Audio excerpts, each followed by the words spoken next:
표백제 범벅인 것으로 조사됐습니다. 암 색깔이 변하지 않도록 표백제인 차아황산 나트륨을 과다하게 사용해오다 식약청 단속에 적발됐습니다. 발변되니까. 중국산 냉동꽃게에서 인체 해로운 표백제 성분이 최고 20배 이상 검출됐습니다.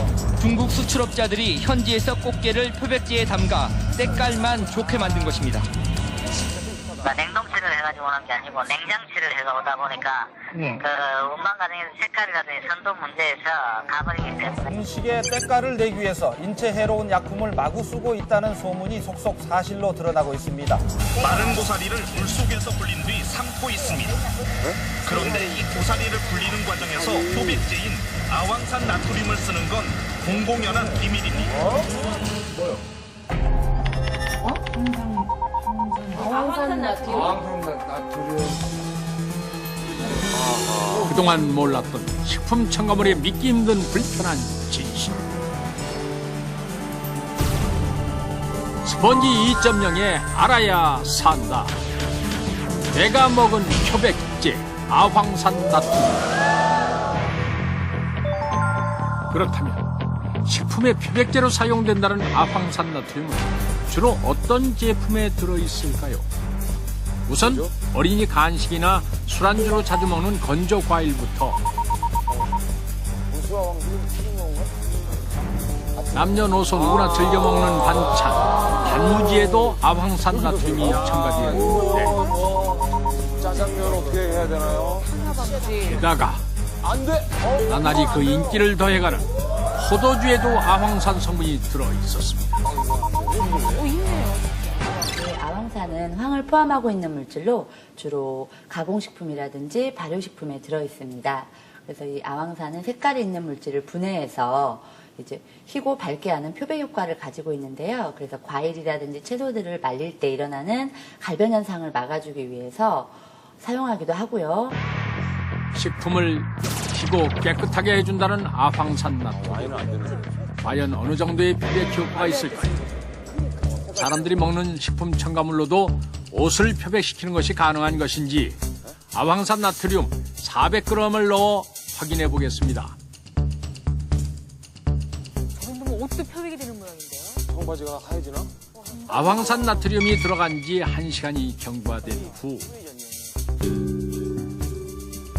과연 그 색이 얼마나 변했는지 청바지를 꺼내 확인해 봅시다.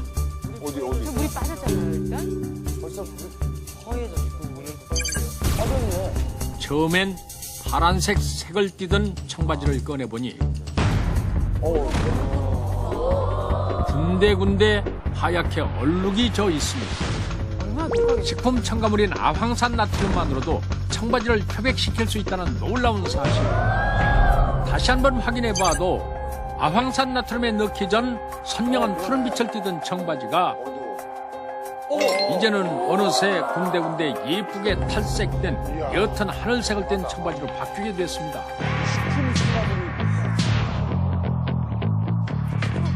그렇다면 사람들은 이런 표백제가 식품에도 사용된다는 것을 알고 있을까요? 다시 한번 건조 과일의 성분 표시를 확인해 보니 제품의 뒷면에는 정확하게 아황산 나트륨의 또 다른 이름인 우수아황산이라고 적혀 있습니다. 과연 사람들은 이 첨가물에 대해 얼마나 알고 있을까요? 반갑습니다. 이거 오징어 같아. 뭔데요? 이건 네, 요거는 튀긴 거예요. 왜냐면 튀겨서 이렇게 바삭바삭한 맛이 나올 수가 있고, 그리고 사실 튀기지 않으면 이런 모양새와 이런 빛깔을 띌 수가 없는 거야. 오래 말리는 거냐 오랫동안 냅두는 거예요. 지가 알아도 되지. 우리가 어떻게 하는 게 아니라 잘라서 냅두면 지가 이렇게 뭔 된다는 소리야. 거죠. 그럼 지금부터 스펀지표 건조 과일 만들기. 우리가 흔히 가정에서 먹는 과일을 이용해 말린 과일을 만들어 보도록 하겠습니다. 그냥 만들 수가 있나 봐. 사과도 된다. 그럼요, 말린 사과. 먼저 과일을 5mm의 두께로 얇게 썰어줍니다. 같은 양의 물이 있는데요. 한쪽에는 소량의 아황산 나트륨을 넣도록 하겠습니다. 동일한 양으로 준비된 물 중 한쪽에만 소량의 아황산 나트륨을 넣은 뒤 물 안에 아황산 나트륨이 잘 녹도록 충분히 저어줍니다.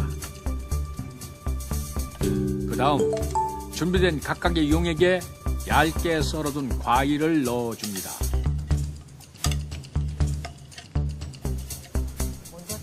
이렇게 A에는 그냥 물에 세척한 과일을, B에는 아황산 나트륨에 세척한 과일을 넣어두도록 하겠습니다. 색이 진짜 뚜렷이 유지가 되는 것 같죠? 아직까지는 뭐 별 차이가 없어 보이는데요. 그렇다면 아황산 수용액의 냄새는 어떨까요? 냄새나? 냄새가 시큼하면서 빙초산 같은 냄새가 납니다. 네, 그럼 이제 건조시키기 위해서 건조기에 넣어보도록 하겠습니다.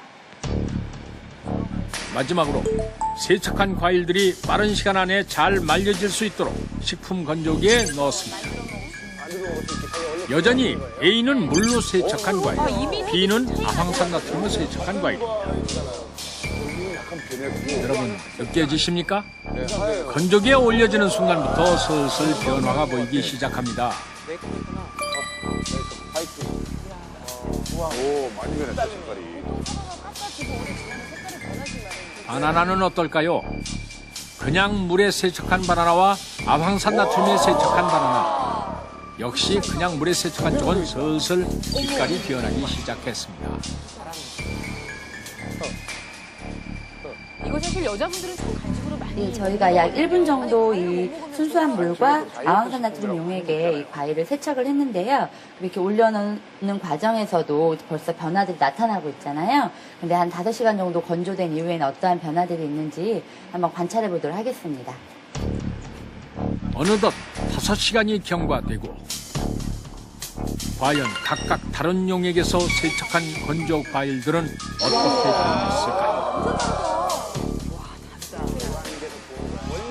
자, 여러분 보이십니까? 시간이 지나면서 갈색으로 변한 물세척 바나나에 비해 아황산 나트륨으로 세척한 바나나는 여전히 그 빛깔과 형태를 그대로 유지하고 있습니다. 그렇다면 사과는 어떨까요?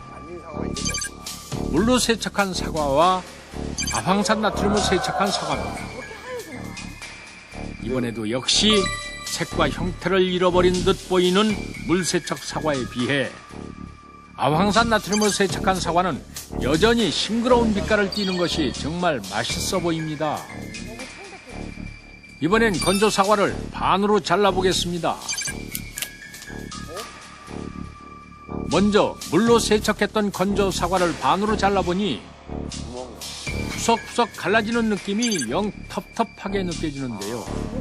이번엔 아황산 나트륨으로 세척한 사과를 반으로 잘라보니 바삭바삭 잘 말라 있는 것이 한 입 베어물면 당장이라도 사과즙이 나올 것만 같습니다.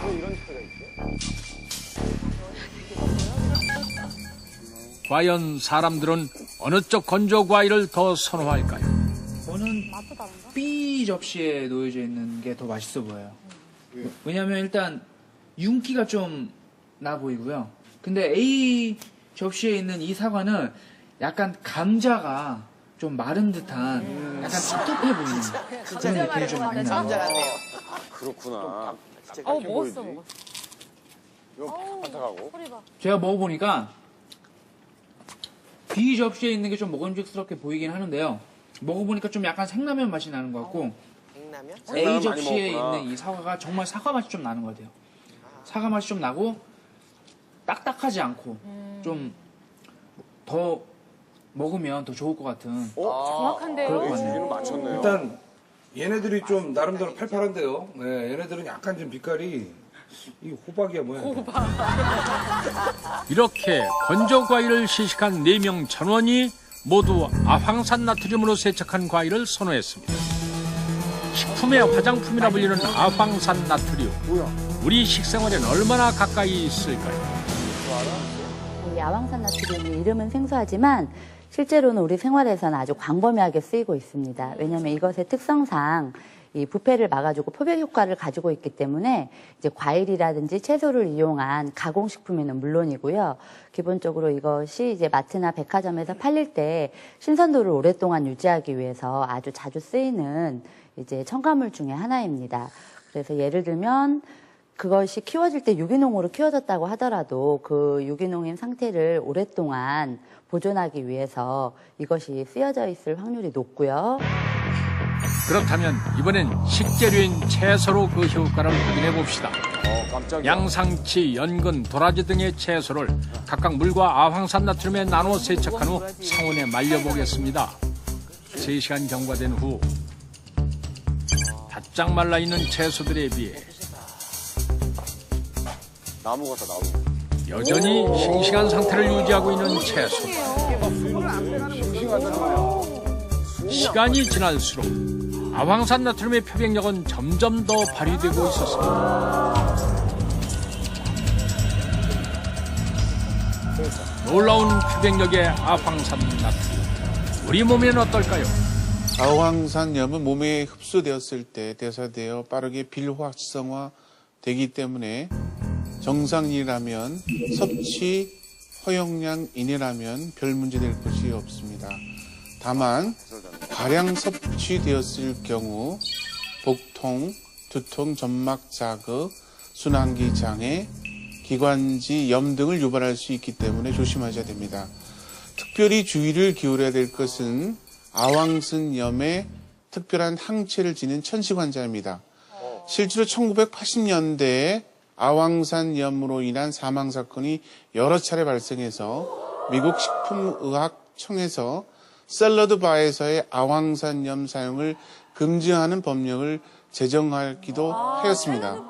그러므로 천식 환자들은 특별히 아황산염에 주의를 기울이셔야 됩니다. 그렇습니다. 1980년 미국 만성 천식 환자였던 33세의 한 남성이 아무런 의심 없이 레스토랑의 샐러드를 먹다가 갑자기 심한 천식 증세와 호흡곤란 증세를 보였는데요. 뿐만 아니라 1986년 미국의 한 여성은 백포도주와 해산물을 먹은 후 심각한 거부 반응을 보이다 끝내 사망에 이르게 됐다고 합니다. 아니 소금은 빨간 와인 얘기하잖아. 해산물은 화이트 와인. 결국 1986년 8월 미국 식품의약국은 감자와 포도를 재배한 과일과 야채, 아황산염의 사용을 금지했습니다. 그렇다면 지금 우리들의 모습은 어떨까요? 혹시 여러분도 이렇지 않으십니까? 식사를 하기 전 식탁에 놓인 나무젓가락을 무심코 씹고 빨거나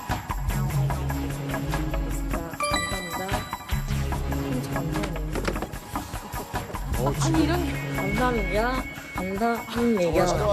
입에 물고 발음 교정을 하는데 사용되기도 하는 나무젓가락.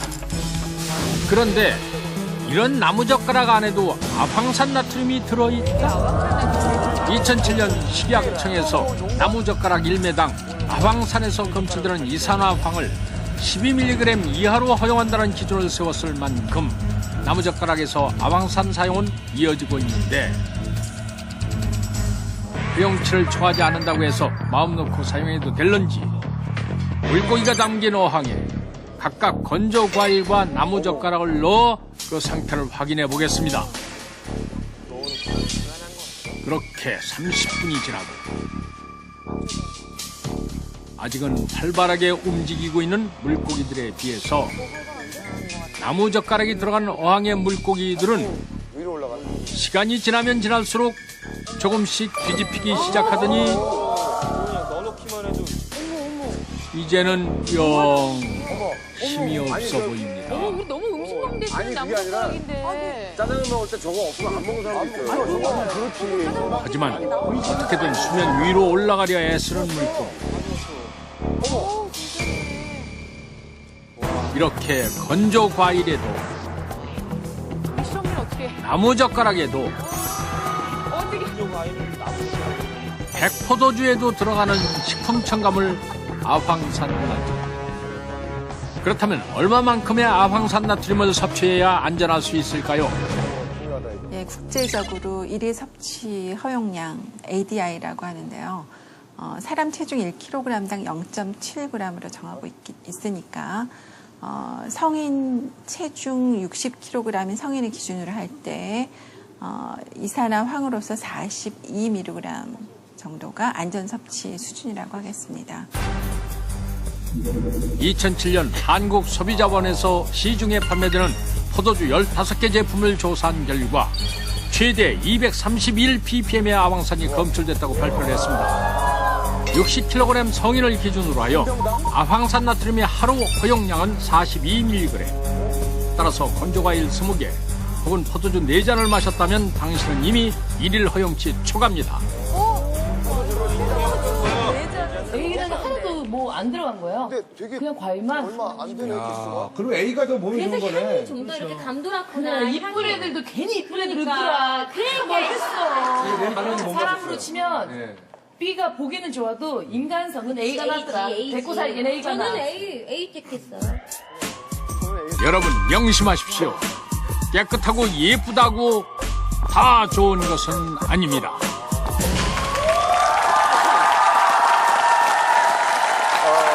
진짜. 그 나무젓가락 너무 공감되네요. 항상 입에 이렇게 물고 있거든요. 언제 이렇게 불까. 하고 나니까 진짜 뭘 먹어야 할지 참 고민이 됩니다. 근데 커피라든가 우리가 많이 했잖아요. 크림 같은 거는 하루 섭취량이 되게 많았거든요. 몇십 잔이었는데 이거는 지금 제가 바나나 과자 같은 건 집에 거의 놓고 먹거든요. 하루에 최소한 4, 50개 먹는 것 같은데. 그럴 수 있어. 한 번 먹으면 그렇게 먹어. 그리고 와인. 안녕하세요. 자, 그치부터 이걸 먹어야 할 경우에 저희가 그러면 어떻게 방법이 좀 있을까요? 주의해야 할 상황이요? 네, 그것을 표기상에서 확인하실 수 있습니다. 그 가공식품들 같은 경우에 보시면 표기상에 아황산 나트륨 혹은 무수 아황산 이런 형태로 표기가 되어 있기 때문에 그런 첨가물이 들어가 있는 제품은 되도록 피하시는 게 좋겠죠. 근데 아까 저희 꽃게나 확인할 수가 없잖아요. 그런 거 저희가 어떻게 대처해요? 예, 그게 가장 큰 문제라고 할 수 있습니다. 문제군요. 아까 앞에서 본 사례처럼 미국에서 샐러드를 먹고 또 이게 사망한 경우가 있는 다음부터는 신선한 식품들, 건조식품이 아닌 신선한 과일이나 채소에 대해서는 사용을 못하게 돼 있습니다. 실제로는 사용되면 이제 위법인 거죠. 네. 네, 그렇게는 쓸 수는 없는 상황인데 다행히 이것들은 휘발성이 좀 있는 것이라서요. 그 끓은 물에 살짝 데칠 수 있으면은 대부분의 것들은 날아갈 수 있습니다. 네. 잔류하지 않을 수 있기 때문에 크게 걱정은 안 하셔도 될 것 같습니다. 아, 예, 알겠습니다. 사실 아까 저는 와인을 보면서 참 걱정된 게 요즘 와인을 얼마나 많이 마십니까? 근데 와인은 100% 포도에서 추출한 액이라고 생각을 하는데 아니 이게 하루 넉 잔까지는 괜찮다니까요, 이휘재 씨. 너무 걱정하시는데 죄송한데. 얼마나 드시는 건데요? 아니, 넉잔 뭐, 아니, 네? 먹지 지금. 4병, 예? 넉 잔? 여자분당 4잔씩 먹어. 아, 제가 무슨. 아니, 아니, 근데 와인 다들 좋아하시니까. 아니, 근데 혹시나 이거 그 나트륨 들어간, 뭐지? 아황산 나트륨 많이 들어간 와인을 많이 먹게 되면 사람이 어떻게 되는 건가요? 아까 앞에서 잠깐 확인한 것처럼 국내 아황산 기준이 350ppm인데 아까 적게는 40ppm에서 네. 231ppm까지 아황산이 검출이 됐습니다. 허용치 안에 있는 거군요. 예, 허용치 예. 안에는 있는데 유럽의 210ppm 기준치보다는 지금 높게 되어 있는 게 사실입니다. 네. 특히 이 아황산이 너무 많이 사용하게 되면 우리 성냥불을 붙일 때 유황 냄새가 납니다. 이런 유황 냄새처럼 코끝이 아리거나 목 부분이 따끔따끔하기도 합니다.